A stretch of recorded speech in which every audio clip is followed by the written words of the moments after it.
Welcome to Old Boy TV. The stream will begin in a moment, please. Thank you.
Welcome to Old Boy TV. Myself and Russell Truth in the house to break down some more coonery buffoonery going on this where our electorals. Make sure you like and subscribe, and want to go ahead and introduce Russell Truth. You here? Yeah, can you hear me? Oh yeah, sound loud and clear. Nice. All right, we're gonna go ahead and get straight into the content. Give me a second, and we're gonna jump straight into it.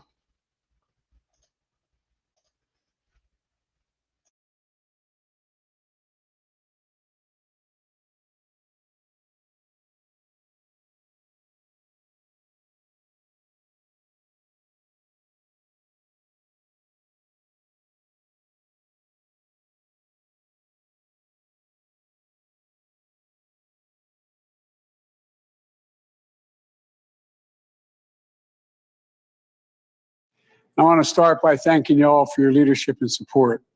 You've rallied support against some of Trump's most dangerous actions, his failure to contain the pandemic and the mass casualty event it's caused in the Black community, his embrace of white supremacy that's been just straight out and continues, his attack on the ACA, which affects so many African Americans, his incitement of violence against peaceful social justice protesters, removing diversity and inclusion awareness policies across the federal government.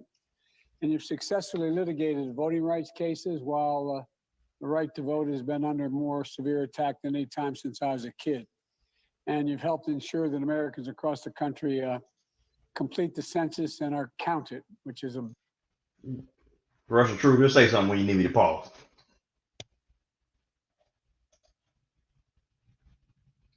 You heard me?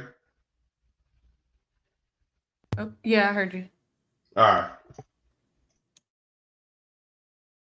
Already a bunch of buffoonery and coonery, but we're gonna go ahead and let it play. Big deal. And an awful lot more. We have an enormous amount of work to do, not just to reverse Trump's actions, but to repair the damage that of 4 years of his policies. They've exacerbated and worsened every inequity, from housing to education to the economy to being able to build back better. And I've made advancing racial equality a priority throughout the campaign, in our transition team, and I'm going to make it a priority in our administration. And I know you all have, well, you just know you can have partners, 2 partners in the White House. And you have responsibility, I think, that in addition to that, to push as hard as you can for the nominees we come forward that I think you're going to like. Understand that, and I support all you've been pushing me to do as well. You're going to do your jobs, I know, and I'm going to do mine. And together, I think we're going to see progress happen. I understand you have a few policy and personnel proposals you wanted to discuss today. I welcome your input in the council. And First off, I want to start with this. Listen to Joe Biden and how he sounds. This is 2020. Just before, I guess it's right when he got elected. Listen how. Go ahead. No, I was about to say hadn't been like not long after election. I think he's already. Yeah, he won. He stole the election. I mean, Yeah. won the election. And but listen how he sounds.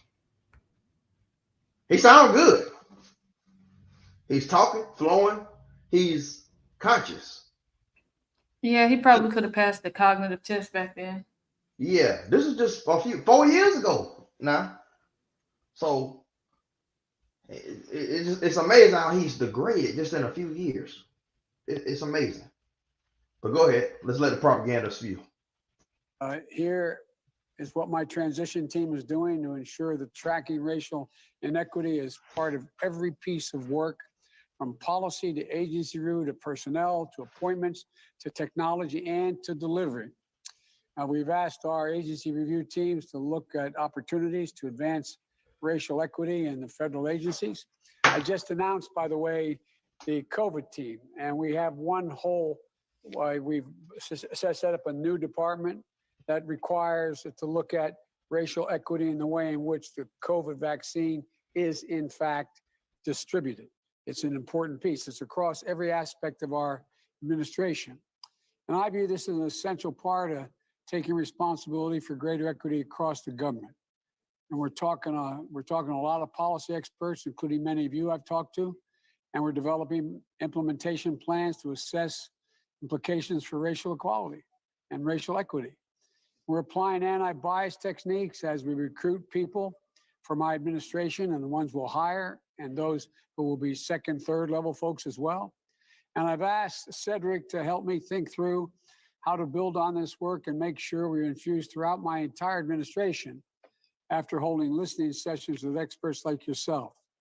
On personnel, I'm committed to administration. I've said this from the outset, that's going to look like America and represent the country in a way that I said I would. And I'm proud of General Austin, that I picked him to serve as Secretary of Defense. I hope you'll support his nomination and join me in celebrating this historic significance. So many African Americans have died defending this country. It's the first time in American history we'll have an African American heading up the Defense Department. Of the people I've announced already, the majority of the people are people of color, and we're just getting started. I've only named 10 of the 20 cabinet level appointees. I'm confident by the end of the process, you'll see a talented cabinet that represents the diversity of this country. I know we. Now he wants a talented cabinet that represents the diversity of the country. That sounds good, but me personally, I want the best people for the positions that's going to do the right thing and what they're supposed to do. There's nothing wrong with hiring diverse talent, but I want the best people in those positions, not just because they're black. Yeah, Not I like just to. Go ahead. No, sorry, go ahead. No, go ahead. No, I was like, I like to give the example of if you need a very life or death procedure, you don't want someone that's just there because their color or their sexuality. You want someone that's there that actually knows what they're doing. They have a high success rating because you at the end of the surgery, you want to wake up and you want to go home. So definitely shouldn't be taking anyone in that's just based off of color. gender. You definitely want somebody that's actually going to be good. Well, that's what they're doing. Let's go ahead. We have a lot to discuss, and I want to invite Kamala to add anything she'd like to say before we get started. But we're here to listen, and we're here to work with you. I promise you, you're going to have access to us throughout our administration. Kamala?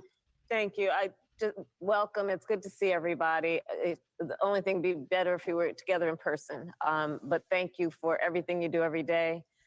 We have arrived at the day we hoped, which is that after 4 years of dealing with what we have all been dealing with, we have new opportunities, and to really follow through on a commitment to racial justice, social. What you been dealing with? What, the economy doing the best it's ever been done? Blacks uh having the lowest what the lowest freaking unemployment rate in history. Black people making more money than ever. HBCUs get more money than they ever have gotten. Like, what is she talking about? No, so what she's talking about is what the Democrats, have had to deal with. So Mm, it's kind of an in between the lines type of thing. Like we the people, we've been dealing with the good stuff, right? We've been coming out on top of our taxes. We've been we've been saving money. The interest rates have been low. We've been able to function as a society without having to. We've how it's supposed to be. But for them, that's not how it's supposed to be. For them, we're supposed to be struggling while they're supposed to be lining their pockets. Their pockets aren't fat enough. They weren't fattened during Trump's presidency because Trump gave the power to the people. So when she says we, she's not talking about we the people. She's talking about we the left, we the Democrats. We haven't been getting ours. That's what she's talking about. yeah, that's exactly what she's been talking about. Let's continue. Social justice, equity, equality, fairness.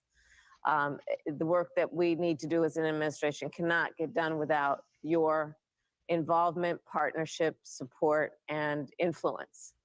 And so I say hello to all of the friends. Thank you for everything you have done and that the organizations you represent have done over all of these generations, because I would not be the vice president of the United States elect were it not for that work.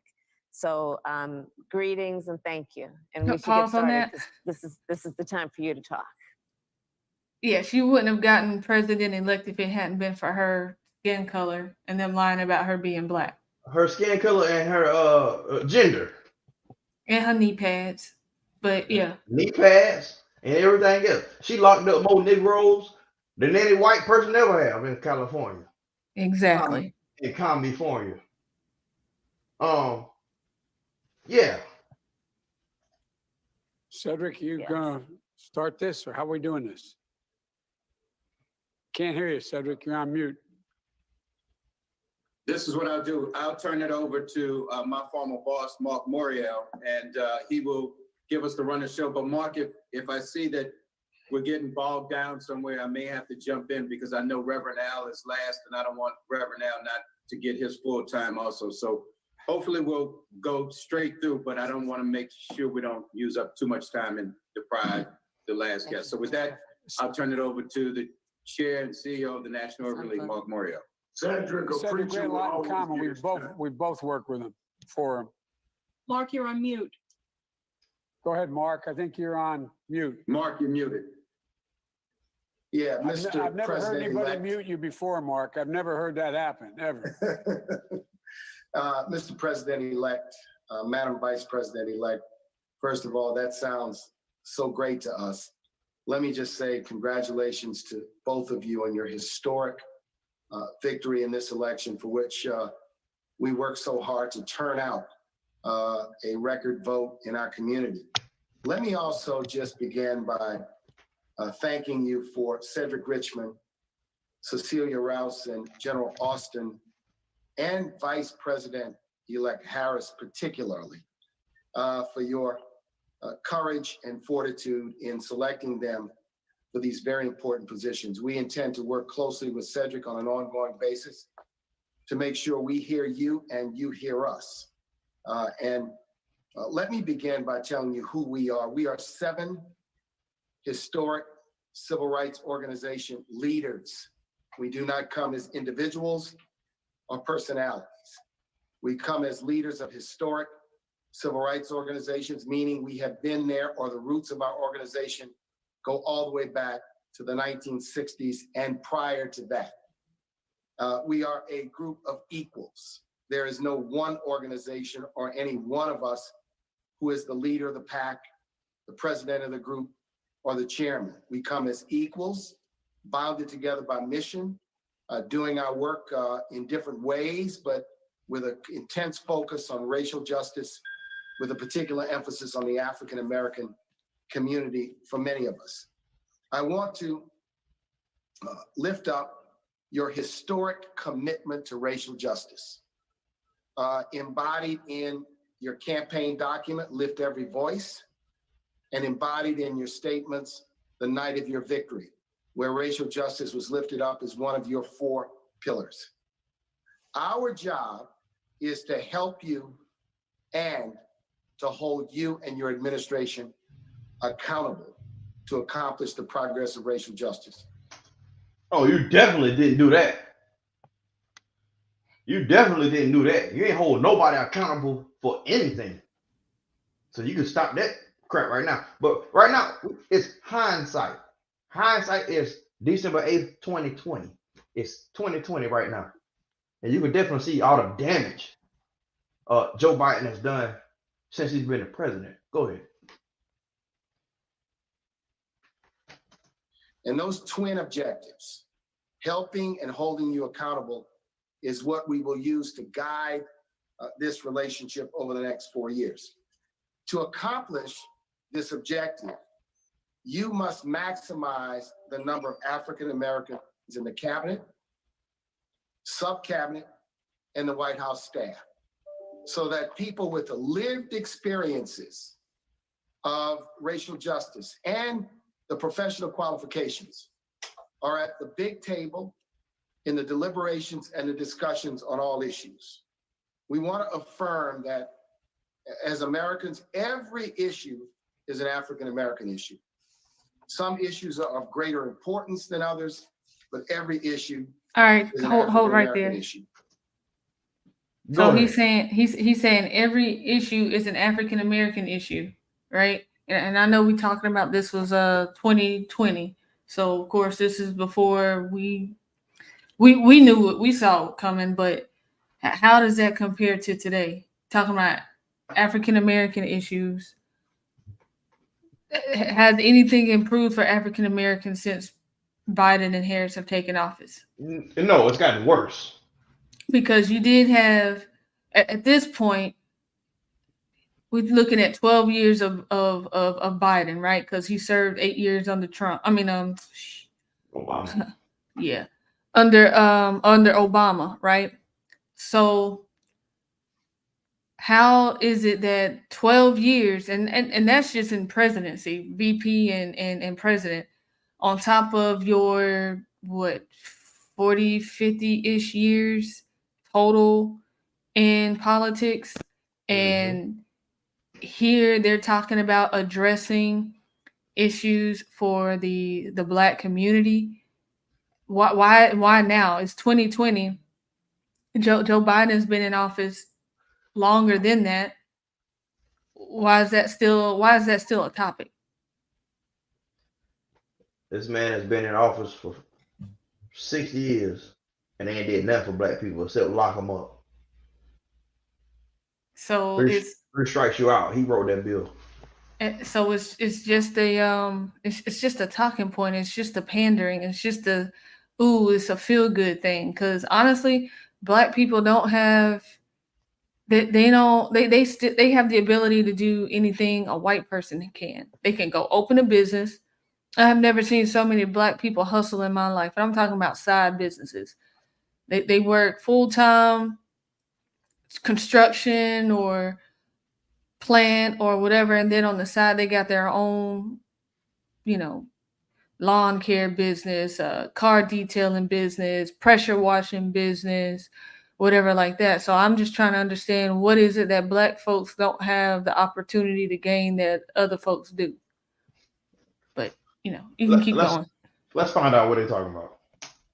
I will say, as I began, and then I'll be coming back later with some specific suggestions and accomplishments, specific suggestion, that to accomplish the aims of racial justice, there must be, at the beginning, a commitment to address the racial wealth and economic gap that is so persistent and exists in this country, and that Mr. President-elect and Madam Vice President-elect has gotten worse in the last 20 years and gotten worse in the era of COVID.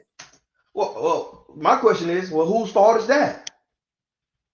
The Indians come over here and open businesses, start jewelry stores and gas stations, and the Arabs come over here and start gas stations, liquor stores.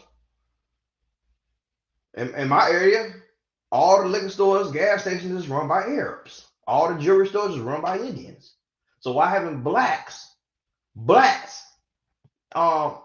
gotten into those industries? What is stopping them from getting into those industries? It's not a handout.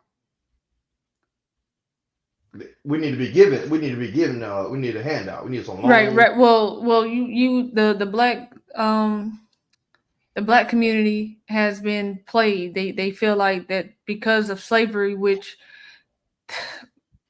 you can go back on that and see that, the U.S. had they had the least amount of slaves in comparison to other places like the Caribbean, and not every white person had a slave. But that's another topic for another time. But regardless, they've been sold this false lie that they're dude something, that they're old something. So the best way to do that is through government. Let the government take care of you. Let the government give it to you. Let the government be your sugar daddy.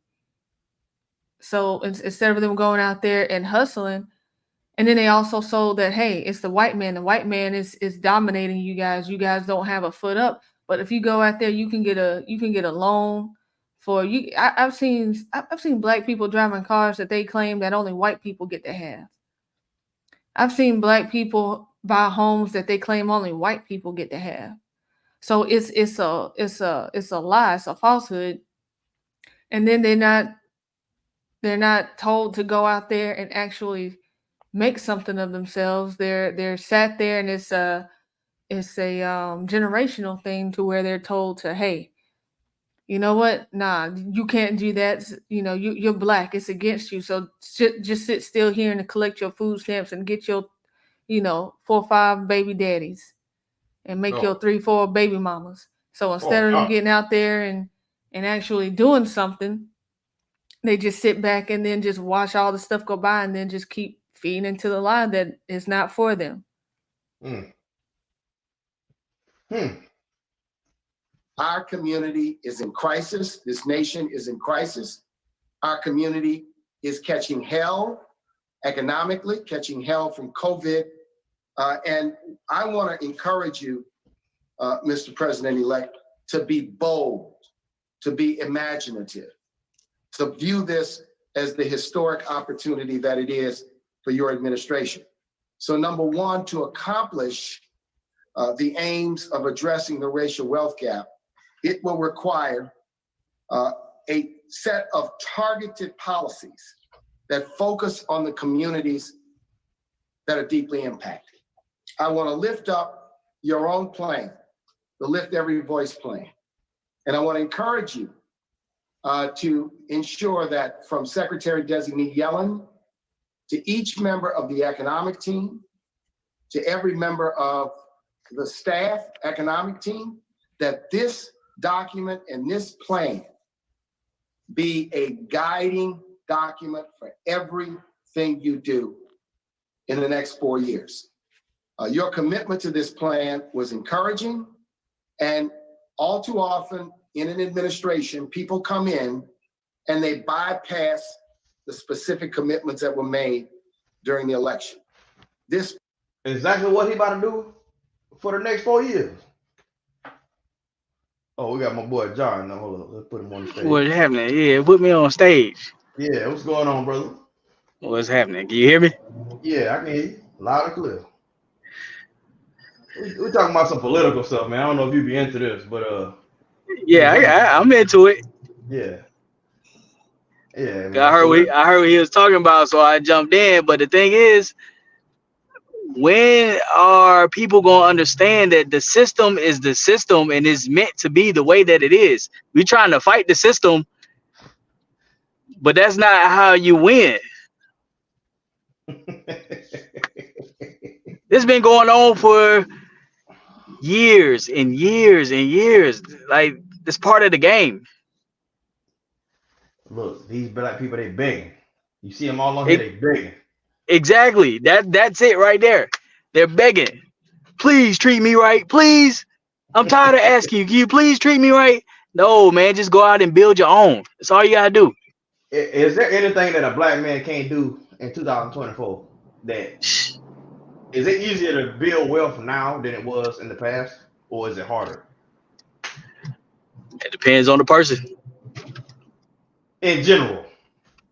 In general, I would say it's easier because the world is at our hands. Literally in your hand, your cell phone. Like, you can build an internet business. You can, like, it's all kind of stuff. You can go trucking. You can build an internet business. You can, I mean, it's anything. Whatever you want to do, it's nothing, nobody or nothing holding you back. Not no racism, Exactly. Not no civil rights, all this crap. These old black people talking about.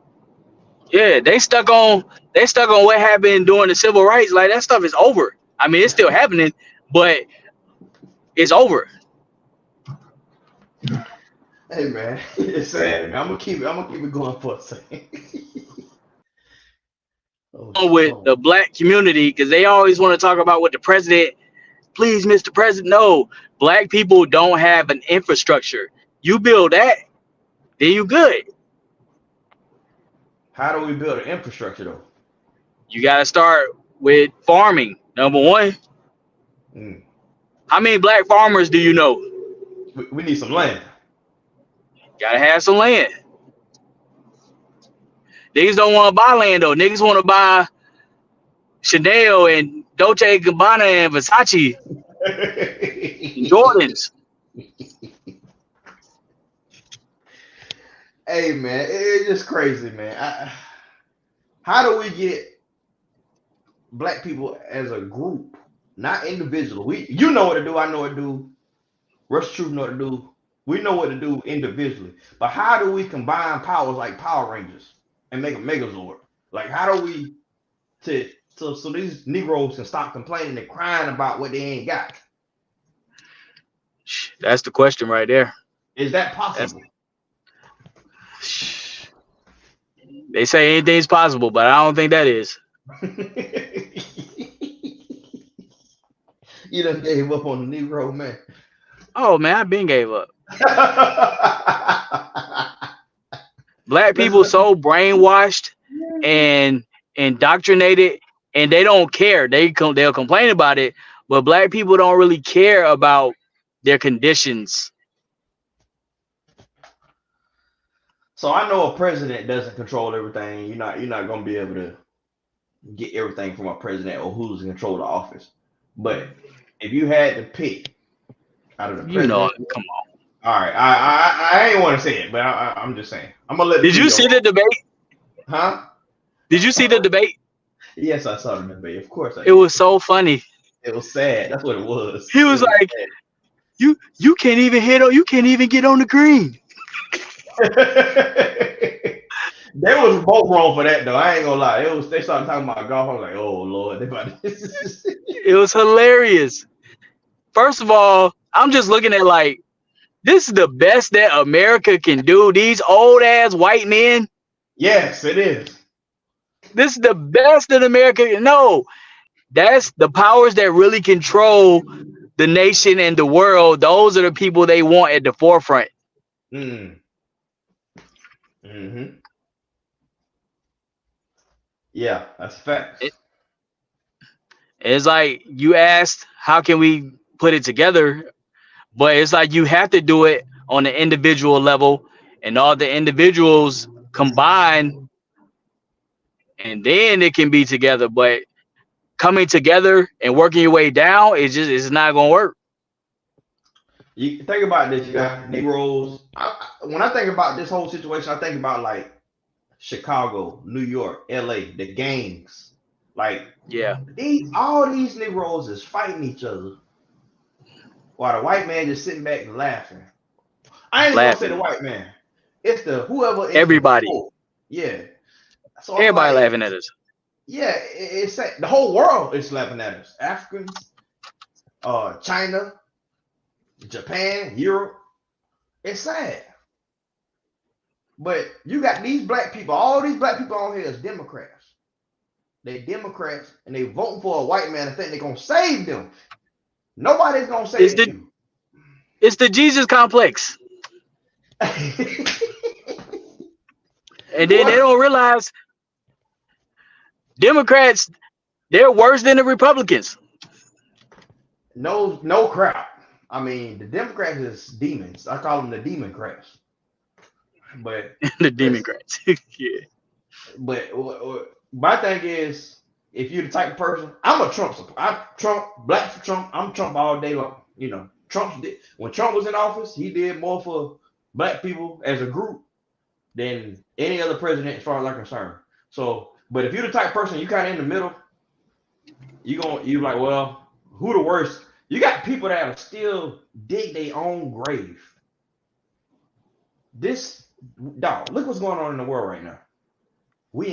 You got immigration, you got millions of people coming across the border. We don't know if they terrorists, what they got going on. They raping kids. We don't know what they're doing. Pedophilia, trafficking.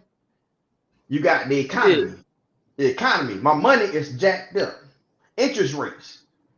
Nobody can get no house because interest rates is high. You can't borrow money. Interest rates. We in multiple wars. We in World War 2.8 right now. It's about a couple seconds away from about to be World War 3. What's going on in the world? But they said Trump was gonna do all this. When Trump got in, all this was gonna happen when Trump was in. But it's actually they was projecting all the stuff they was gonna do. That's the game. And see, this the part that people don't think about. All this stuff is orchestrated and created by design. It's not an accident that all these things are happening. They do these things to control the narrative of society. Mm-hmm.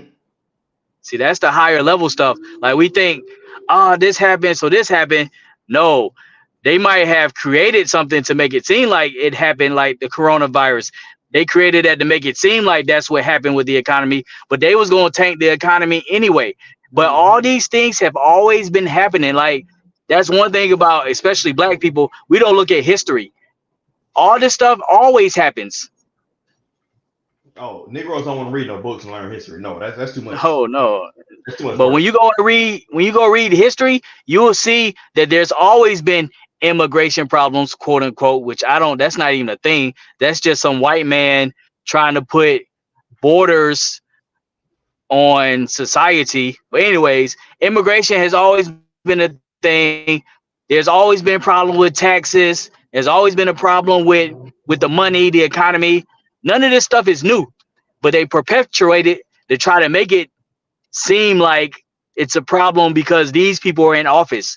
But it doesn't matter who's in office, they're all going to create some type of issue for society. I agree, but I need the lesser of the issue, so I need Trump in. Royce the Truth, you got anything on this? Nah, I've been listening. Um, I agree. I agree. Okay, we're gonna let the video ride for a second. Plan, we think should be the guidepost of your work when it comes to racial justice. Oh yeah. Oh, by the way, like the video, comment, subscribe, and this is a long video, so we're probably gonna have a part 1, 2, 3. We're gonna have a couple parts on this. We ain't gonna suffer y'all through this madness. These Negroes talking about on here. Justice. I just want to say Speaking of them, I Go don't. ahead. Go ahead. I'm not like too familiar about what's going on in Black society, but my question is, what have the civil rights leaders done for the people, and not even just Black people, all people? Not Because a civil damn rights thing. is not just Black people. And I They see. made I it don't worse. want to say that because I don't know. They Oh, made it okay, worse. they all right. They made it worse. So why are these people allowed to speak for us? We don't know y'all. They've It's been called. they've Go ahead. they've been picked as pawns. Yeah, it's called the Exactly. black. It's Yeah, called a black they've been picked as bourgeoisie pawns. The boule. boule. Yeah, these Negroes is the black boule. These are your rich Negroes that don't. They're not down for the cause. I hate to say it like that, I but I mean, you mean, got the oldest one up there, Al Sharpton. Oh yeah, you know he'll sell out. what has that coon done for anybody, man? I mean, really. He's only been for himself. Ain't he due for some taxes or something? He's evading taxes.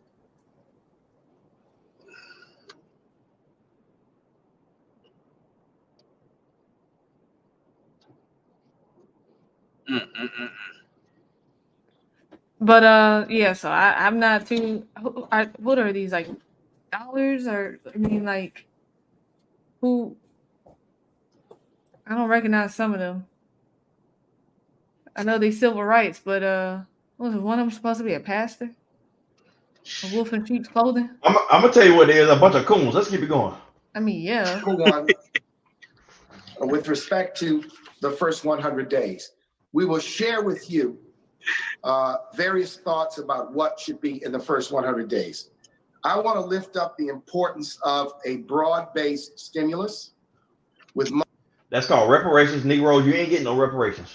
Stop it. Stop begging. Stop crying. Stop whining. Negroes is not getting no reparations. It's 2024. What? You ain't got no reparations. Let me tell you who get reparations. The immigrants. They letting them immigrants. They giving them cell phones, luxury hotels, Credit cards, debit credit cards. card, debit cell phone, everything. Man, they get more stuff than Negroes have ever gotten, and these Negroes still begging to vote for these same people. But you know what? They've also taken from the black communities in those cities, those areas. They've taken them out their schools. They've taken them out of their recreational areas where they go and play sports to get away from the negativity that they may face every day. So they've taken stuff from them, and back to the reparations part, like you had black people that owned other blacks. You had that right here in South Carolina. Well, you had it before we even got to the United States. Well, yeah, that too. Negroes put niggas. I'm sorry. Negroes put Negroes in slavery. We sold ourselves into slavery for money. It was because So they were the cheapest. this stuff is a joke, man. I'm just over it. Let's go. Money for cities, with money for African American businesses with less than 5 employees, for education, for COVID distribution that utilizes community centers and libraries and community facilities as distribution points. And I want to encourage on an economic recovery plan that you think of infrastructure as not only transportation infrastructure, but as community facilities. We lost you, Mark. You're muted, Mark. Mark, you're muted. And the like. Where did you lose me? On infrastructure. On infrastructure. So we recommend that infrastructure be not only transportation infrastructure, Mr. President-elect and Madam Vice President-elect, but for schools, community centers, broadband, and other facilities such as water systems. Without that, a transportation infrastructure plan will not will not achieve the aims of addressing the racial economic inequities in the. What having water and transportation got to do with black people? That's just regular. Everybody need that. What is this Negro talking about? I just don't. This stuff is sick to me, man. It's sad. You still begging. This country. If you get a chance to read the plan, you'll see it does exactly that, what you're talking about. And we appreciate that, and we want to emphasize that. So with that, each of us is going to discuss a set of issues, and I want to turn it over to my colleague, Derek Johnson, to provide some context. After that, we'll go to Melanie Campbell. Thank you, Mark, and thank you, President-elect and Vice President-elect. It is truly good to say that after this most tumultuous 2020 election cycle. Thanks for your help, Derek. We have a huge. You know who Biden is? I'm sorry to keep stopping this. You know who Biden is? First off, I got this from my boy Sub-Zero 3639. Shout out to him. You know who Biden is? You remember that movie, The Mac? Mac. I never seen the Mac. I know what you're talking about though. Joe Biden is the pimp, and these is the holes on the track. That's what is going on. All these people around Joe Biden is the holes on the track. Huge opportunity. Yeah. And I think the opportunity is capped with what Mark just mentioned. You've made some bold statements and promises and commitments during the campaign cycle. You've also made some very clarifying statements after it was obvious that you would, in fact, be president-elect. And taking the example from corporate America, when they actually embrace the opportunities of diversity, when they actually understand the importance of inclusion, election cycle in 12 in the state of Georgia. And I would submit to you that former Secretary of Vilsack could have a disastrous impact on voters in Georgia. Shirley Sherrod is a civil rights legend, a hero. I live in the state of Mississippi. I'm surrounded by civil rights icons, and I understand the reverence that many of them have, particularly in rural areas. So I want to make sure that as you consider appointments, that you do so with November 5th in mind, so that we don't miss an opportunity to be able to get confirmed some of the outstanding candidates that you're going to bring forward.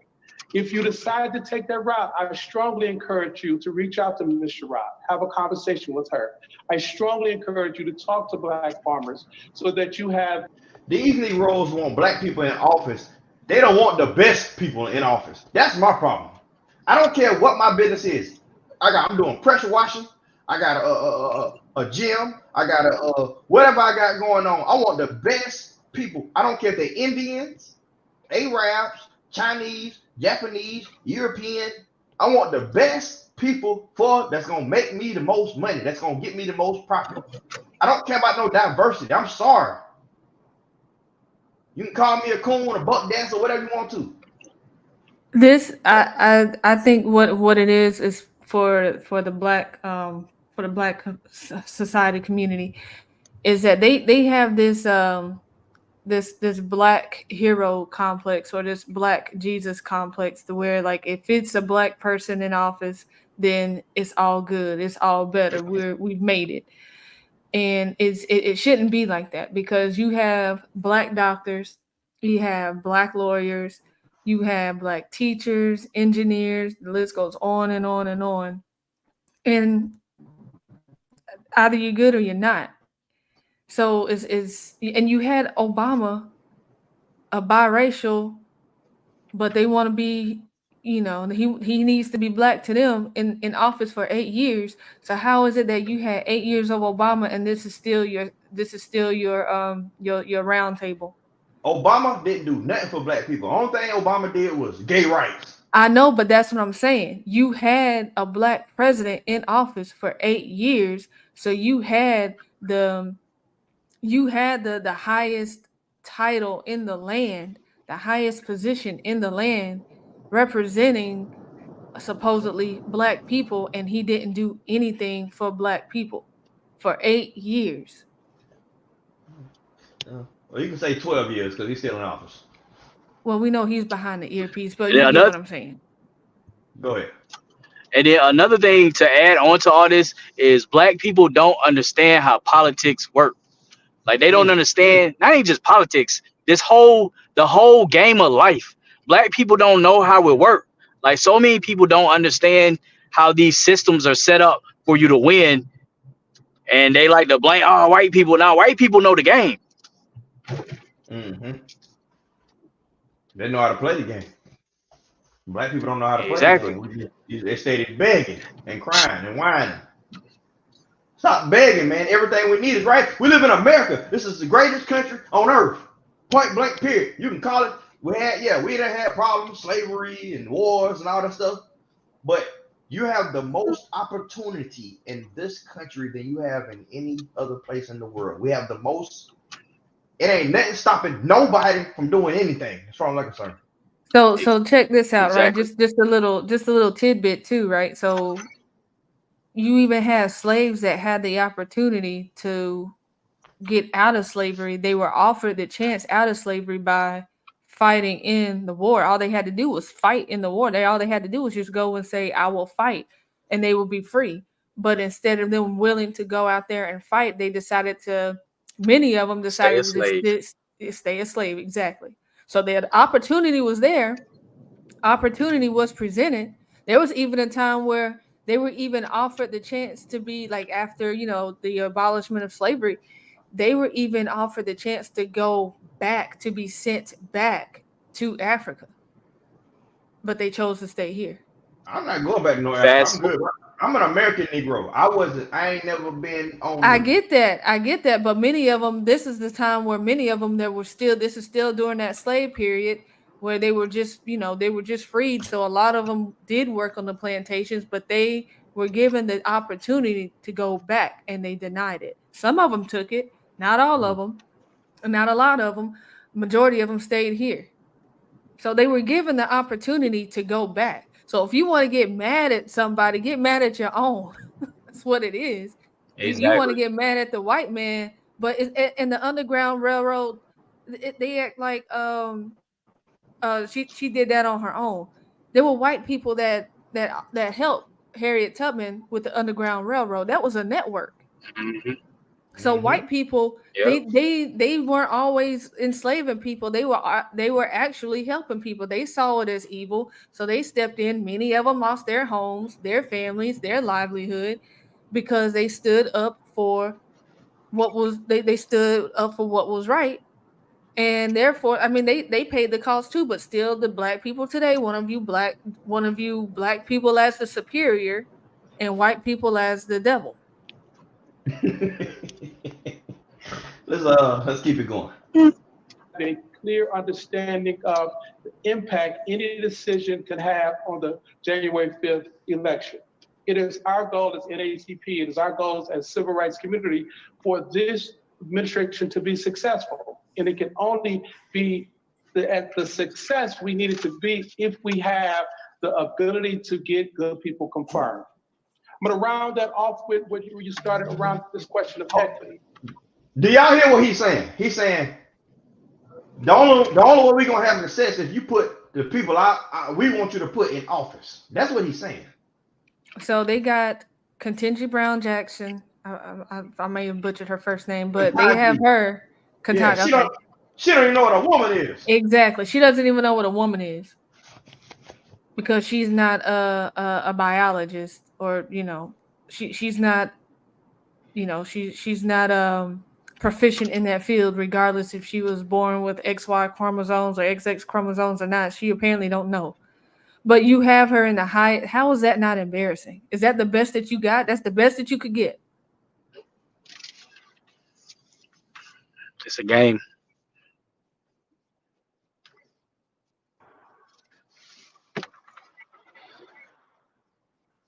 You can go ahead and A keep bold rolling. statement that you considered earlier is to rename the Domestic Economic Council the Domestic Economic and Equity Council, charging them with the responsibility of tracking the spend and the dollars as it impacts many communities, not only African American community, the Native American.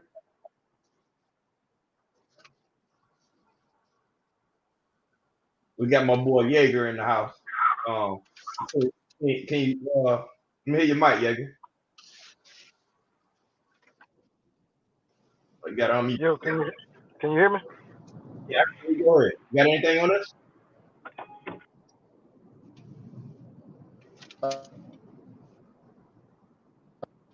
Go ahead, Jaeger.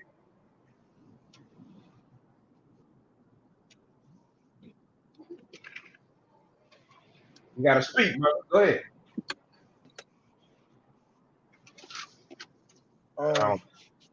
Yeah, go Sorry, ahead. I'm just pulling back up to the house and I'm having to get everything. And what If you y'all got, what you were saying and what was said about, you know, why blacks don't know about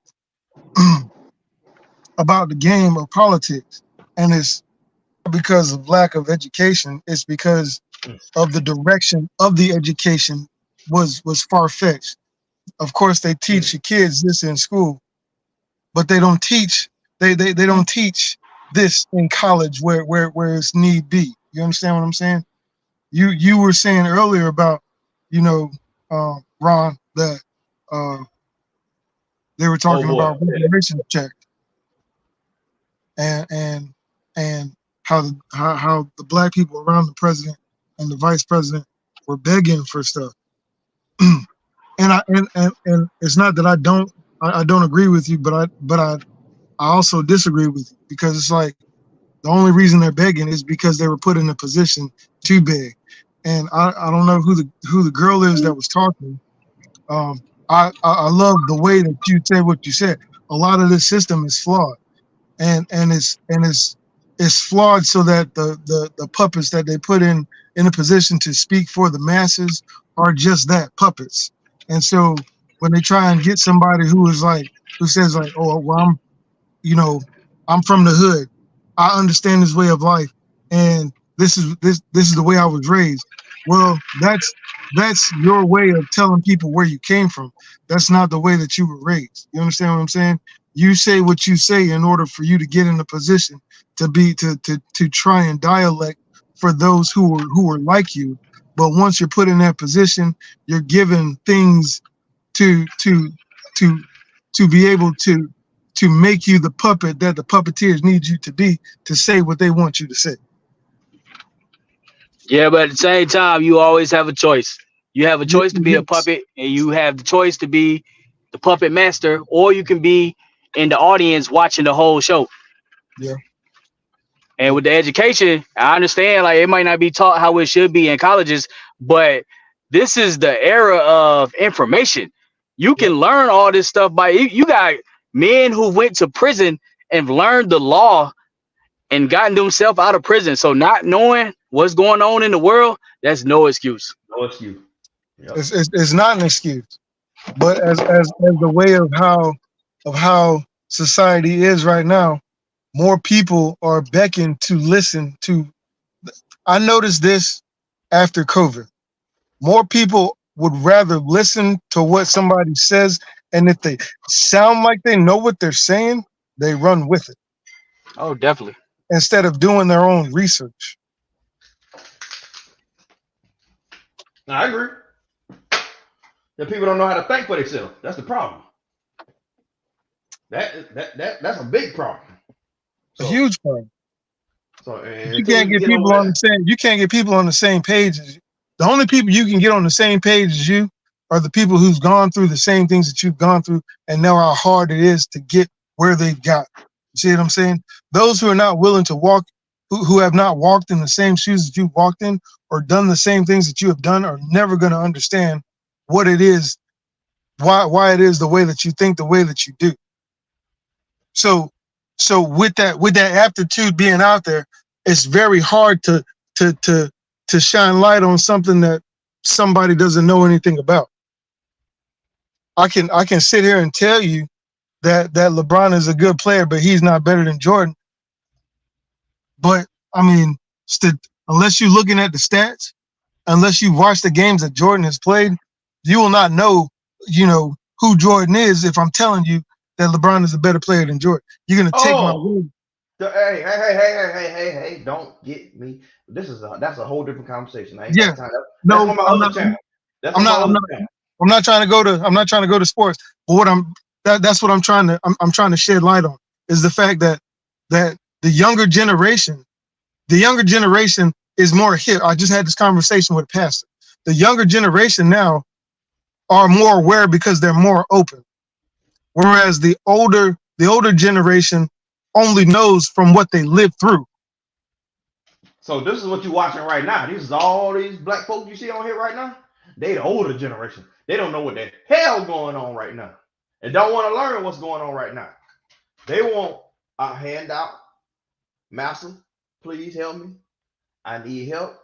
And this is the problem. What we have right now is that we live in the greatest country in the world. As messed up as it is, it's still the greatest country in the world.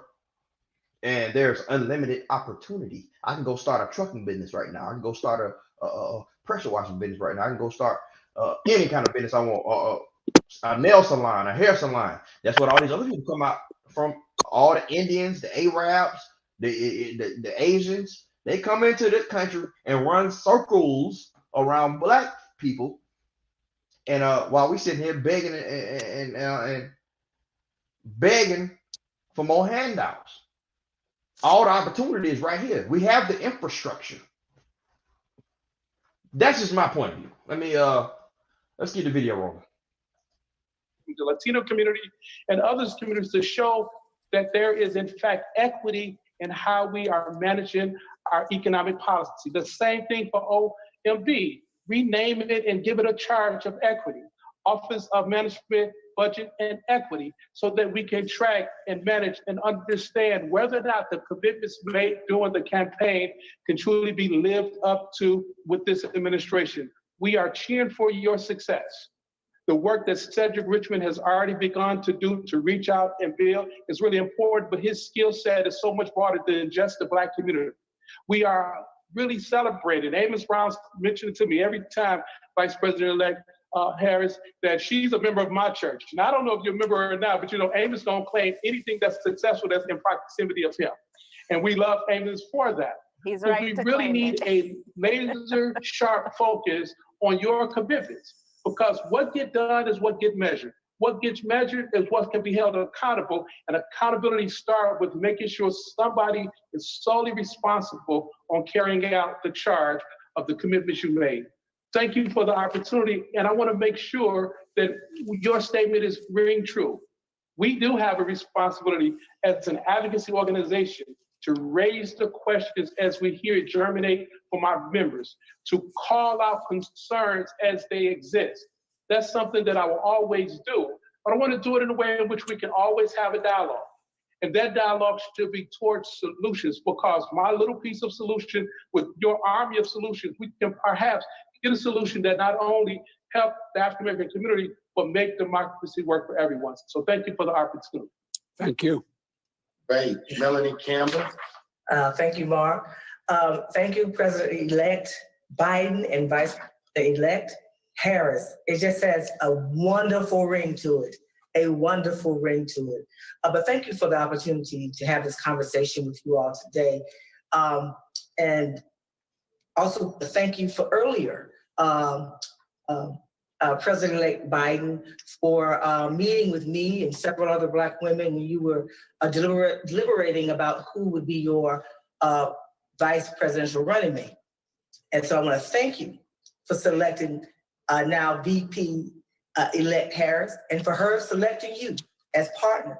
And it has, so we want to thank you for the opportunities for us to make the case, and that you all were awesome as a winning ticket. And we know you will be an awesome administration. So I want to thank you on behalf of those Black women, like Cleola Brown and others, and many others of us who met with you earlier on when we sent you that letter.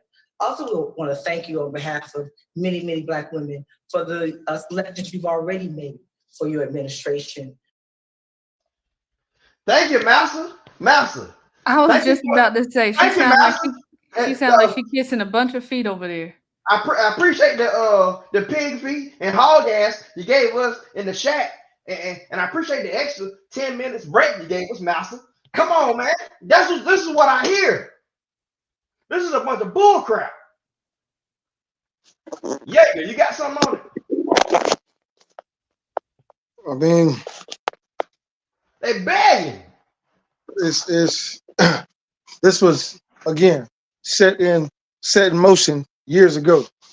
It's what we feel as though they're begging is what they're used to. You know what I mean?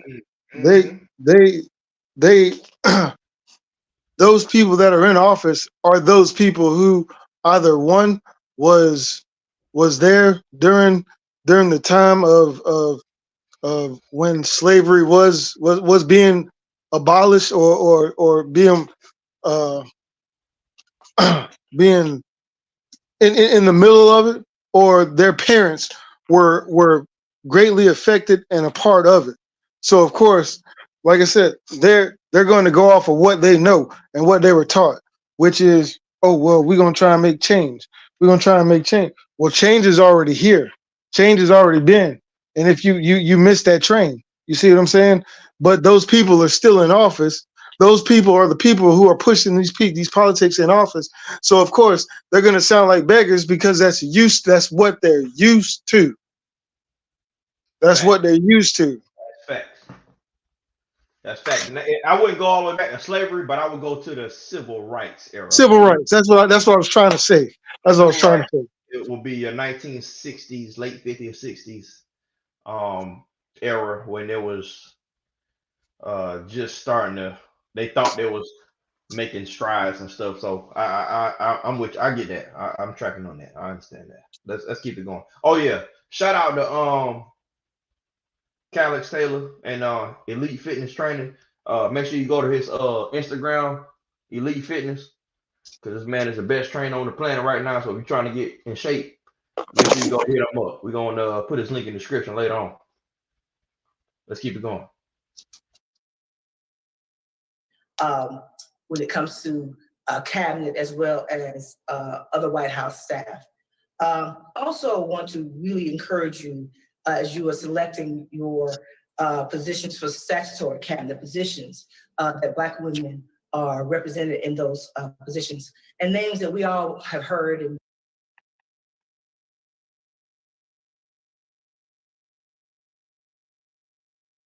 we've also sent letters to from Congresswoman Marsha Fudge and Mayor Keisha Lance Bottoms and Karen Bass and Susan Rice and others, that Black women who can bring the lived experience and expertise to the table, and how important that is as you round out your cabinet.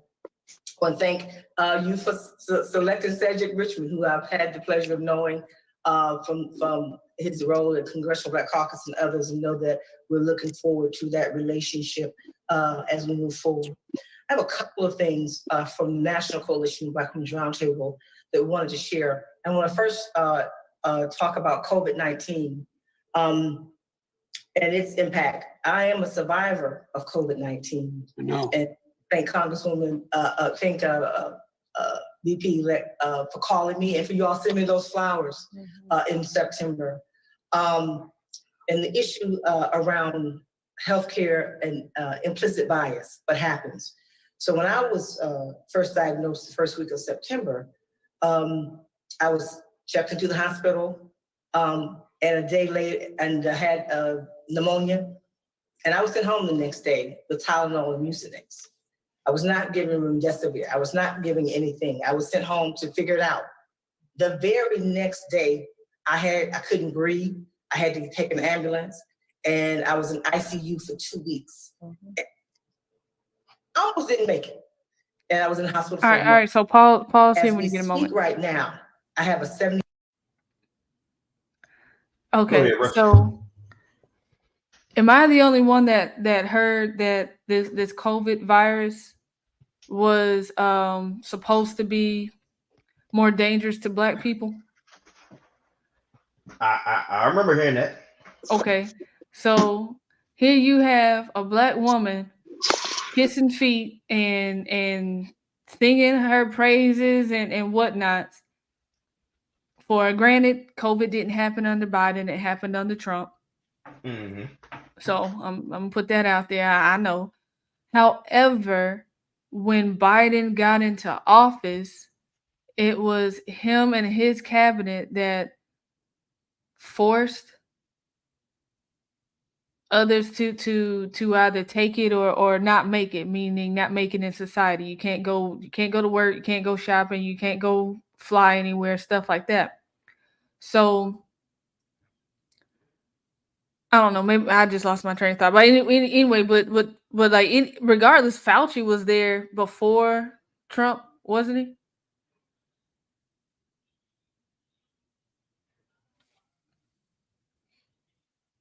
But you can keep going. Dr. Fauci's been there for going on. He's been a doctor for over 20 years, but he's been at the White House and the Pentagon for a little over 10 years. Okay, so he was there. Yeah, so he was there before Trump. Trump kept him on. So, but I know during his time in office, well, not Fauci's time in office, but during Obama's time in office, he was undergoing the same. They were working on COVID and they were doing that stuff there during Obama's period. Obama told him not to do it here in the U.S. He couldn't, or he told him not to do it. I think in general, but he still did it anyway. Obama, get him out of here. 20-year-old sister and a niece. I have 7 family members in Atlanta who have COVID. They went to the hospital on Saturday. One niece has a heart issue, had bypass surgery this year. They went to the hospital on Saturday. They all, 4 of them were diagnosed in my sister's family circle. They were sent home. Let's go ahead and skip this up. Being made. We know that Black and brown people are the ones who die most disproportionately. Stop this. So now COVID is racism, right? COVID is racist. How the hell is COVID racist? How they know how they know what race to attack? And this other thing I have. Why is it always Black people are talking about Black and brown? Black and brown. But brown people aren't always talking about brown and Black. It's just brown. Is it just me? Am I the only one that noticed that? No, Latino, Mexican, South American, Brazil. You don't never hear them talking about, oh, let's come together with Black people. You only hear Black people somehow, let's come together but with the brown people. Go ahead. No, what I was going to say was black people try to make it seem like I think they're trying to like strengthen their cause, so if they feel like they bring in somebody else, then maybe there'll be like more eyes on us type of situation. But unless they're Democrat, of course the brown, like the Hispanic Democrat is going to say Black and brown as well, because that's a line that they're supposed to say on that side of the aisle. Now, what I do have insider information because of my occupation as to what goes on and why COVID was the way it was. I could say it, but would I have your permission to say what I need to say, or am I supposed to keep quiet? It depends. If you say it, just be careful how you say it, because they ain't trying to get banned here. I'm trying to keep my video up. I'm trying not to get killed for this. But no. I did have to sign at the time of employment. I had to sign a confidentiality waiver that what I saw was not to be talked about while I was under employment. I am no longer under the contract that I was on because I finished that job. But just so that we're in the know, just so that you know, and it's out there. I don't hear it, and I don't hear a lot of guys who were working with me talk about it. But when it comes to that whole COVID thing, it goes into gene splicing. And I heard somebody was like, well, why does is COVID racist now? No, it's not that COVID was racist. It's that COVID was manufactured by scientists that knew about gene splicing. All right, that's enough. Stop that right there. Let's just keep it going, because I don't need YouTube to ban the video. I ain't saying you're wrong, but YouTube real sensitive about that the C word. Gotcha. Let's keep it going. So when you go to the hospital for care and you're sent home with Tylenol, as opposed to getting remdesivir, once I was sent back to the hospital, I received remdesivir and all the other cocktails and treatments. But by that time, I'm now in ICU. So I asked that as the task force looks at all the things that they have to look closely at that situation. And I would like to offer my opportunity to be able to help in any way I can, because there's other things that happened while I was in the hospital. So some of the people who have been patients to be able to make sure that they're talking to folks, and I'll offer myself up and in that regard. The other issue around COVID, of course, is your task force as you deal with, and I think someone mentioned it already about, I think Mark did, about how you deal with vaccines and distribution. We know our community is has a lot of fear when it comes to vaccinations and things like that for very good reasons, and we know that history. And that community-based organizations are engaged in that process of the trusted leaders, trusted organizations. So this is what we're gonna do, fam. We're gonna make this part one because this is a long video. We're gonna break this down. We're gonna break it all the way down. I want to appreciate y'all for coming on the podcast and checking me out. Make sure y'all like, comment, subscribe. Check out my girl Russia True. Make sure you go subscribe to her podcast. Go check her podcast out. My boy Yeager, is there anything you want else we want to put on this? Because I'm about to go ahead and shut this one down for now. This part one. We're gonna break it down. I've got I actually do ministry, and Okay. the ministry I do is called Truth Through Testimony. I have I'm starting my videos on YouTube under my name, Jay Thomas, but soon there'll be a podcast to go with the Truth Through Testimony ministry. I'm not, when I say I do ministry for the work of the Lord. I don't push the ministry on nobody. I don't push the Lord on nobody. But I am also out here to tell the truth as to what people are not necessarily ignorant to, or what they don't know about. I'm here to shed light on what I know factually to be the truth. And I appreciate you letting me let me be a part of this part, because there was a lot of stuff that I was listening to that I was just like, you know what? Maybe if they knew, maybe if they don't know, I can go ahead and shed light. So I appreciate the opportunity, bro. No problem. So what we're gonna do is probably gonna come back later on tonight. We're gonna break this down. See, my boy Vic just came on, and this is the one I want. This is who I want on this. My boy Vic Vic, can you hear me? Cut your mic on. I don't know if you got your see. Oh, I'm at him. There you go. I just added you to the stage. There you go. Okay, can you hear me? I can hear you, man. Okay. Now, if you notice, I just asked a question about the project 2025 that they're trying to scare everyone about. It's a big mic. What's the name? I didn't watch the BET Awards the other night, and I had no interest in watching it, but they showed clips with Taraji P. Henson telling everybody about be mindful of Project 2025 because it's gonna destroy you all. Go ahead. And I just want to bring that up because that's the boogeyman now for the Black community. That's right. Yep. Of course. Yep. I got a video that we can watch later on that whenever we pick up on part 2. See? Yeah. God, man. I was see Vic get on here right when I'm about to shut it down. I'm mad. Oh man. Look, this is what we're gonna do. If I'm gonna send this link out probably later on, if it's not too late, or we'll get on another day or whatever.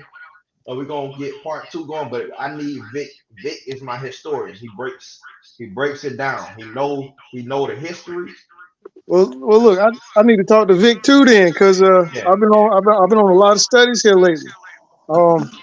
I just got with a Chinese company that makes the blue pad and that goes on, that you can stick on your roof. That all the Chinese and majority of Japanese houses are being manufactured to put on. It's actually becoming a law over there that they have to put this stuff on their roof. And I just so happened to get a plug in to get me 4 sheets so I can put on my roof. Okay, I don't know exactly what you're talking about, but look.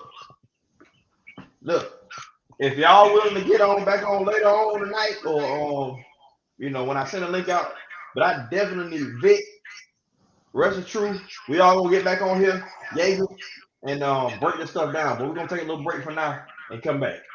Okay then. All All right. right. Gotcha. All right. Let's shut it down.